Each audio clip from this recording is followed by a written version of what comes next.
Present indefinite tense করতে হয়। তো এটা বিভিন্ন সেন্টেন্স থেকে তোমাদেরকে একটা সেন্টেন্স তুলে দিতে পারে।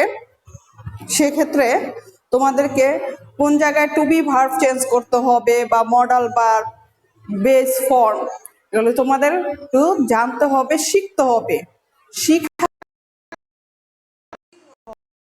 কারণ যদি তোমার মধ্যে শিখার ইচ্ছা না জাগে তাহলে কখনো তুমি কোনো কিছু শিখতে পারবে না।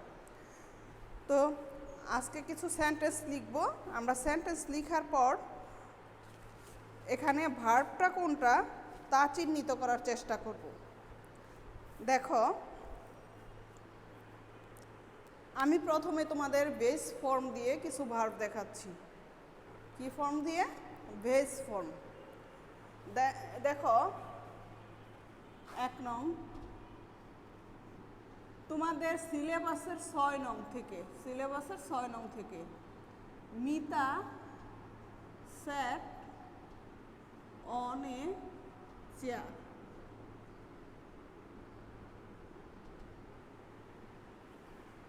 এই সেন্টেন্সটাকে আমরা প্রেজেন্ট ইনডিফিনিট করব। টেন্স হয় ভার্ব নিয়ে। টেন্সের কাজ হচ্ছে ক্রিয়া। ভার্ব কখন সংগঠিত হলো ওই সময়টা হলো টেন্স। ক্রিয়া সংগঠিত হওয়ার সময়কে টেন্স বলে। তো এখন ক্রিয়া ভার্ব নিয়ে টেন্সের কাজ, সেই জন্য আমাদেরকে ভার্ব চিনতে হবে। এই সেন্টেন্সে দেখো ওয়ার্ড রয়েছে 1 2 3 4 5। সেন্টেন্সে ওয়ার্ড রয়েছে 5টি। এর মধ্যে ভার্ব কোনটা তা চিনে আমাদের পরিবর্তন করতে হবে। দেখো ভার্বটা দেখো, স্যাট বসেছিল, সিট বসা, এর পাস্ট ফর্ম স্যাট, পাস্ট পার্টিসিপল হয় স্যাট। সিট বসা, সিট, স্যাট, স্যাট।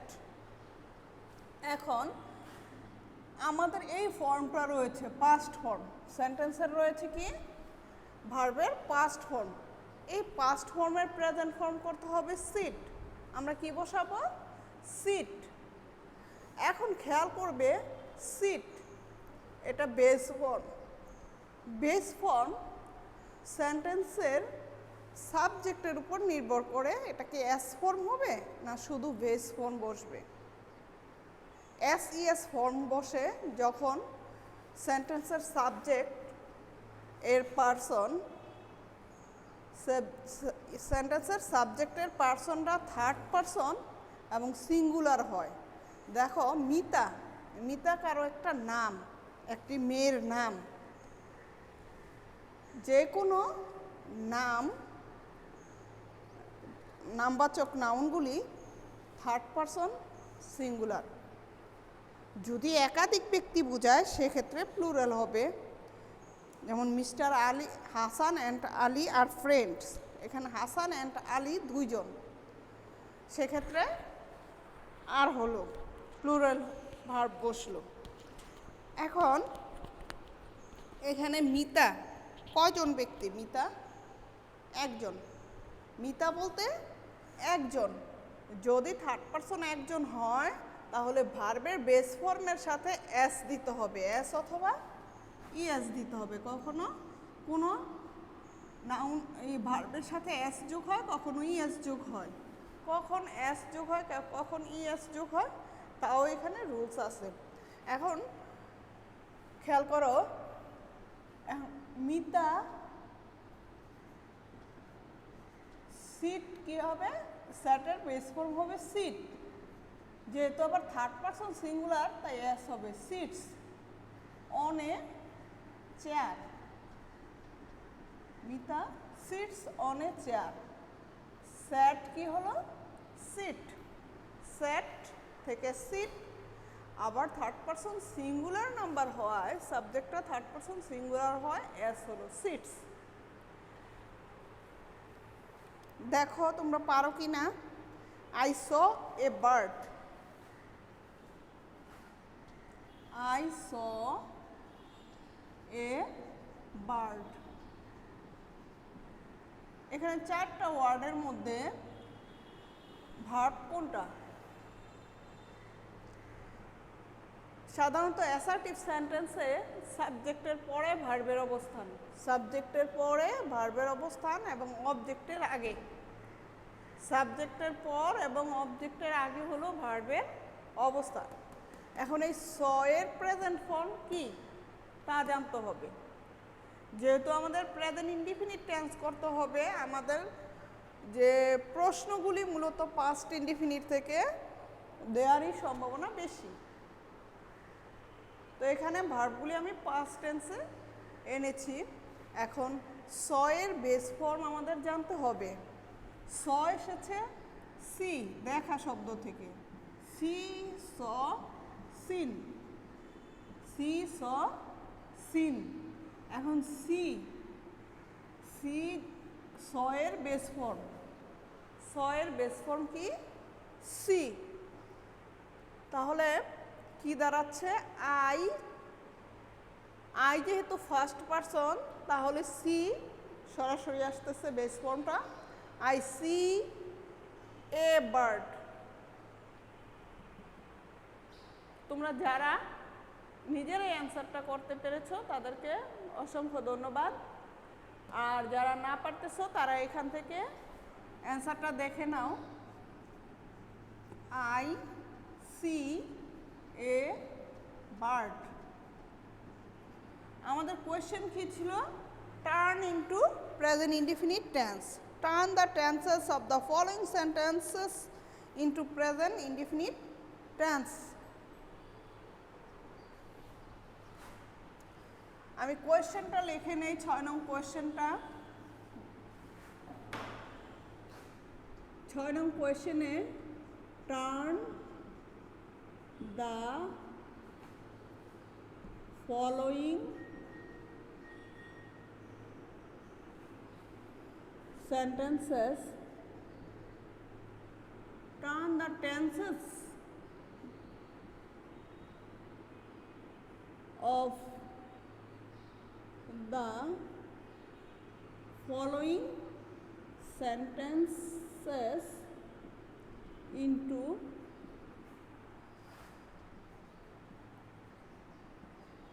present indefinite.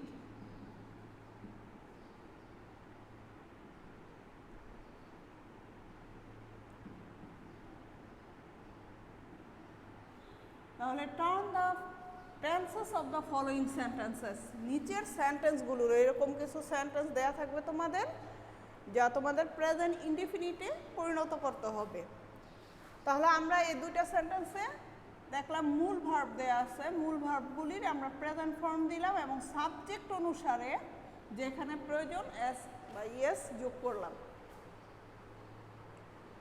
আবারও বলি, যখন subject third person singular number হবে, থার্ড পারসন, ফার্স্ট পারসন বলতে আই উই, এগুলো হলো first person. I we subject হিসেবে আই উই বসে থাকে। তারপর যখন উই এর পসেসিভ ফর্ম আওয়ার বসে, এর সাথে অবশ্যই একটা নাউন যুক্ত থাকে, আওয়ার স্কুল। সেই ক্ষেত্রে দেখো এটার থার্ড পারসন, এটার ফার্স্ট পারসন না, এটার কার্যক্রম হচ্ছে থার্ড পারসনের মতো, আওয়ার স্কুল, আমাদের বিদ্যালয়। বিদ্যালয় একটি, তাই না? এখানে আর ওই ফার্স্ট পারসনের মতো আই উই এর মতো ই বসবে না, তোমার ভার্বের বেস ফর্ম বসবে না, এটা থার্ড পারসনের কাজ করবে। আওয়ার, আই উই থেকে আওয়ার এসেছে, যদিও এসেছে, কিন্তু যখন আওয়ারের সাথে একটা নাউন যুক্ত হয়ে গেল, নাউনটা যদি সিঙ্গুলার হয় তাহলে ওই সাবজেক্টটা সিঙ্গুলার হিসেবে কাজ করবে, আর নাউনটা যদি প্লুরাল হয় সেই সাবজেক্টটা প্লুরাল হিসেবে কাজ করবে।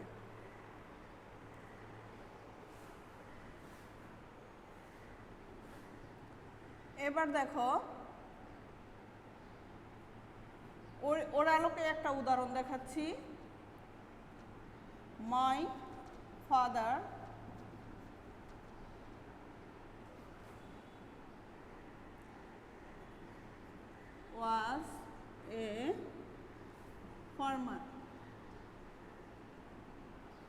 My father was a farmer. এই মাই শব্দটা এসেছে আই থেকে।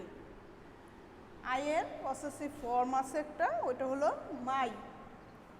এটাকে ফার্স্ট পারসন হিসেবে ধরা হয়, কিন্তু মাই যেহেতু পসেসিভ ফর্ম একা কখনো সাবজেক্ট হিসেবে বা অবজেক্ট হিসেবে ব্যবহার হয় না, এর সাথে কোনো নাউন একটা যুক্ত থাকে। এখন মাই ফাদার, আমার বাবা, একজন ব্যক্তি, সেটা আমিও না তুমিও না, থার্ড পারসন একজন, আমার বাবাকে বোঝানো হয়েছে। যাই হোক, এটা থার্ড পারসন সিঙ্গুলার নাম্বার, যার জন্য এখানে ওয়াজ হয়েছে পাস্ট করার সময়। আর আমরা যদি এটাকে প্রেজেন্ট করি তাহলে ওয়াজের প্রেজেন্ট ফর্ম কি? ইজ। ওয়াজ এসেছে, তোমাদের গত ক্লাসে দেখেছি ওয়াজ শব্দটার উৎপত্তি কোথায় থেকে? বি অর্থ হওয়া, বেস ফর্ম। এই বেস ফর্মের আবার প্রেজেন্ট ফর্ম রয়েছে এমিজার। এই বেস ফর্মের আবার প্রেজেন্ট ফর্ম রয়েছে am, is, are. Past form was, were. Past participle হলো বিন। এই বি ভার্বের আবার প্রেজেন্ট ফর্মটাও আছে, এই বেস ফর্ম। এর প্রেজেন্ট ফর্ম হলো am is are, past form was, were, past participle হলো বিন। এখন my father is a farmer হবে, তাই না? ওয়াজ ছিল, ইজ হবে, থার্ড পারসন সিঙ্গুলার, তাই is. My father is a farmer.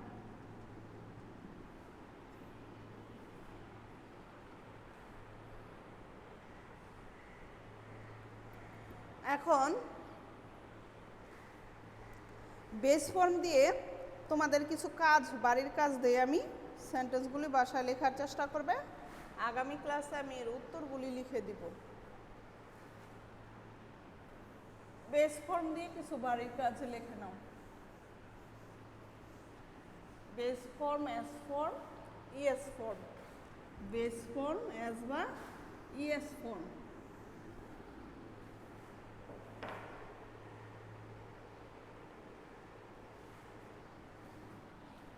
তোমাদের একটা ক্লু এরকম দেয়া আছে না? বেস ফর্ম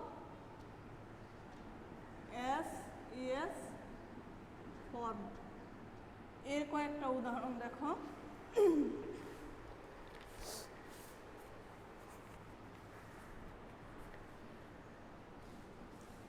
তোমরা এই এক্সারসাইজটা বাড়িতে করার চেষ্টা করবে। He told a lie.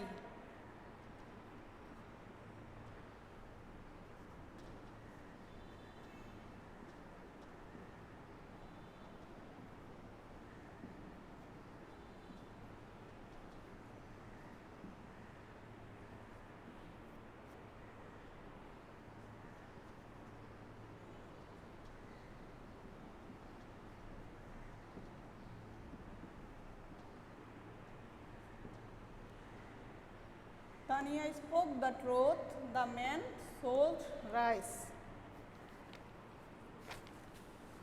You looked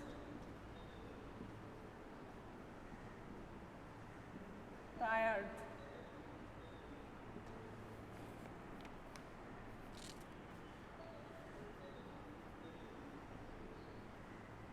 He drove a car.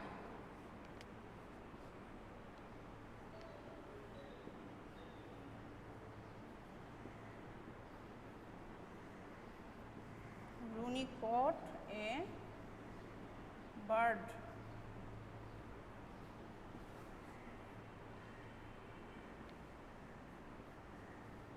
Habib left the country.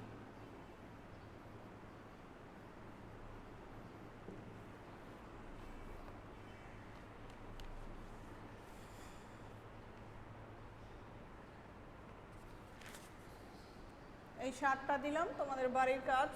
এই বাড়ির কাজ কয়েকটা করবে, তারপর দেখাচ্ছি আবার টু বি ভার্বের ব্যবহারটা, টু হ্যাভ ভার্বের ব্যবহার প্লাস এক্সারসাইজ।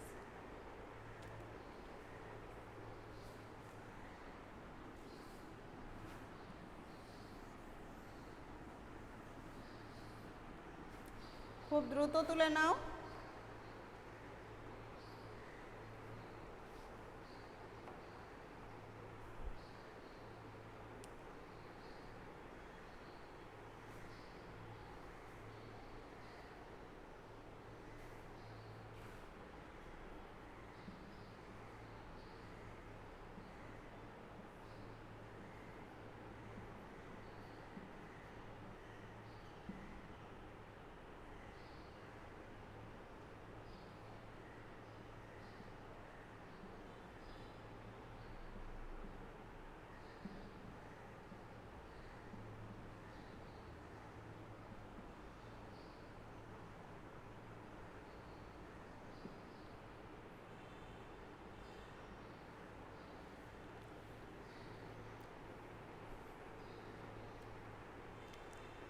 মুছে দিচ্ছি এখন।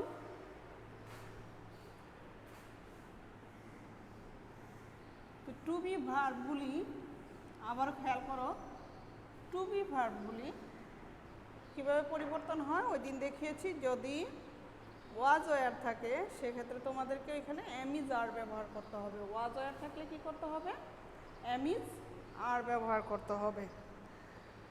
এখন একটা উদাহরণ দেখো, he was present in the meeting. সে মিটিংয়ে উপস্থিত ছিল। এই যে ওয়াজ, একে যদি আমরা ইজ করে দিই, হি এর সাথে ইজ, হি এর সাথে কি বসে? Is. He is present in the meeting. বাকি সব ঠিক থাকবে। He is present in the meeting. তোমরা অবশ্যই সেন্টেন্স লিখবে, আমি এখন লিখলাম না, শুধু আমাদের ওয়াজের জায়গায় ইজ বসলেই হয়ে গেল। তারপর একটা দেখো, দেয়ার, এখানে ওয়ার দিলাম, there were 7 days in a week. There were 7 days in a week. There were দেয়া আছে, there were দেয়া আছে, were ভার্বের পাস্ট ফর্ম।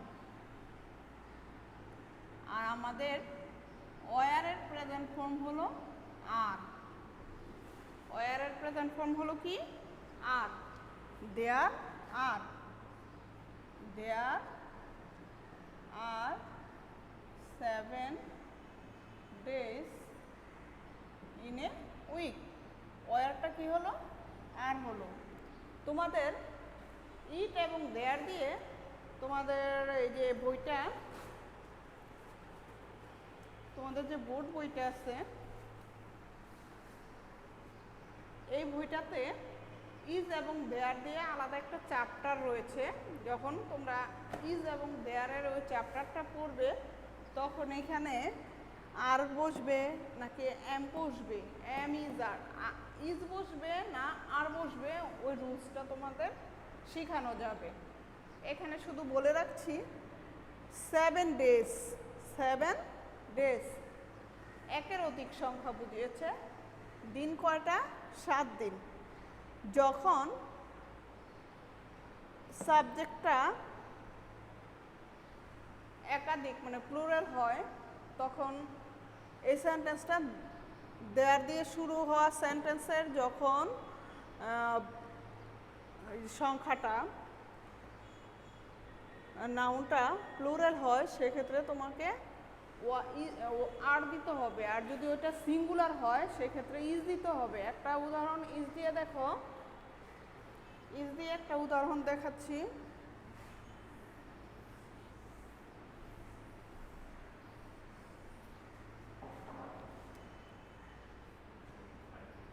দেয়ার, এটা ইজ দিয়ে ডাইরেক্টলি দেখাচ্ছি। ইজ এ হাই স্কুল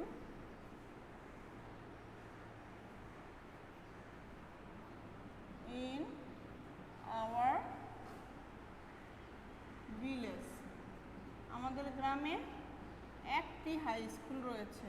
একটি হাই স্কুল। হাই স্কুলের সংখ্যা কয়টি? একটি। এখানে দিনের সংখ্যা ছিল 7, একাধিক, নাউনটা ছিল একের অধিক, আর এখানে নাউনটা সিঙ্গুলার, সেক্ষেত্রে এখানে বসবে ইজ, আর এখানে প্লুরাল ছিল বলে আর বসেছে। তো সাবজেক্ট প্লুরাল হলে, নাউন প্লুরাল হলে আর, নাউনটা সিঙ্গুলার হলে is.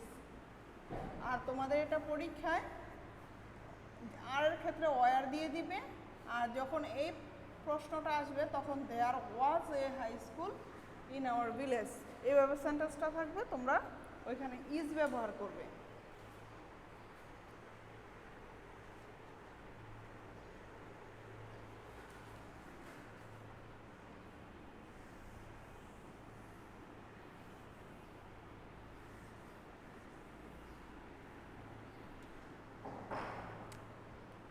He was a teacher.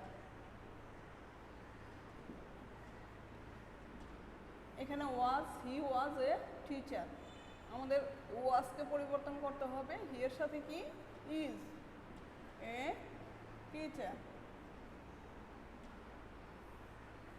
তারপর দেখো টু হ্যাভ ভার্বটা, টু হ্যাভ ভার্বটা প্রেজেন্ট ফর্ম হয় হ্যাভ অথবা has, past form had, past participle ফর্মও হ্যাড। এখন তোমাদের করতে হবে হ্যাভ অথবা হ্যাজ করতে হবে। যখন হ্যাড দিয়ে কোনো সেন্টেন্স দেয়া থাকবে, দে হ্যাড মেনি কাউস। এখন দেখো দে হ্যাড মেনি কাউস, এখন হেডের জায়গায় তোমাদেরকে হ্যাভ অথবা হ্যাজ দিতে হবে। দে সাবজেক্ট দে, এখন দেখো এটা কি সিঙ্গুলার না প্লুরাল? দে শব্দটা তাদের, নিশ্চয়ই এটা প্লুরাল, তাহলে হ্যাভ বসবে। ফার্স্ট পারসন, সেকেন্ড পারসন এবং সকল প্লুরাল সাবজেক্টের পর হ্যাভ বসে, এবং থার্ড পারসন সিঙ্গুলারের ক্ষেত্রে শুধু হ্যাজ বসে। তাহলে they have, they have many cows. এখন দেখো I had, I had a pen, আমার একটি কলম ছিল।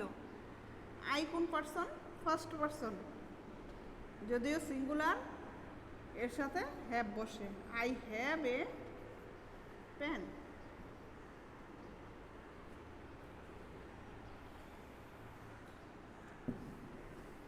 আরেকটা উদাহরণ দেখো,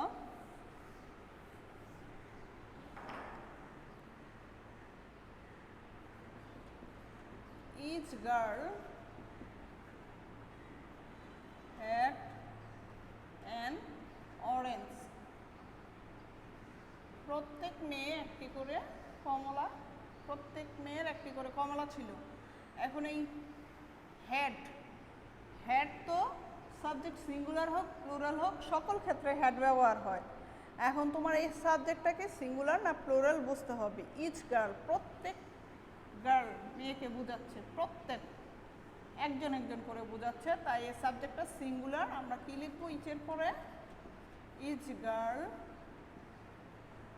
এটা হবে হ্যাজ, যেহেতু প্রত্যেক একজন করে বোঝাচ্ছে তাই এরপরে ভার্বটা হবে singular. Each girl has an orange.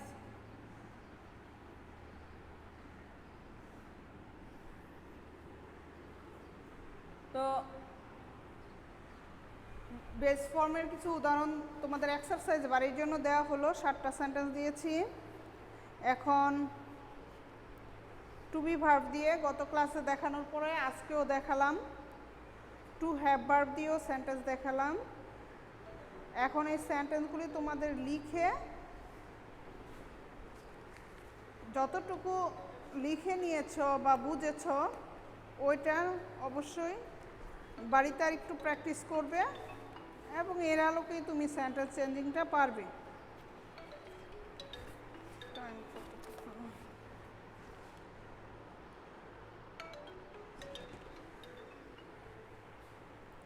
তো তোমাদের বাড়ির কাজ এই চ্যাপ্টারটাই থাকবে, তোমরা বাড়িতে প্র্যাকটিস করবে। কেমন?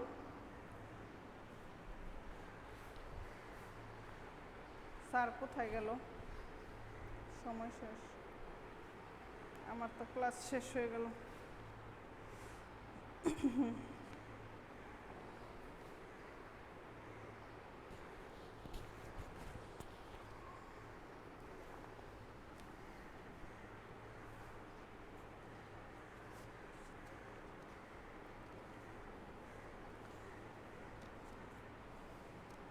তো তোমরা গত ক্লাসের ভার্ব, এর আগের ক্লাসে যে আমি ভার্ব 13 পেজ থেকে 15 পেজের ভার্বগুলো শিখতে বলেছিলাম, তোমরা কি শিখেছো এগুলো?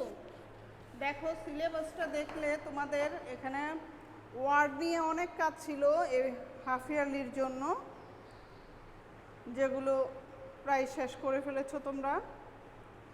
ছিল নাম্বার নিয়ে, জেন্ডার নিয়ে, তারপরে conjugation of verb, degree, noun, এবং সর্বশেষ চেঞ্জিং টেন্সেস। স্যার অফ করে দিন। শেষ। তো তোমরা সবাই ভালো থেকো, আল্লাহ হাফিজ।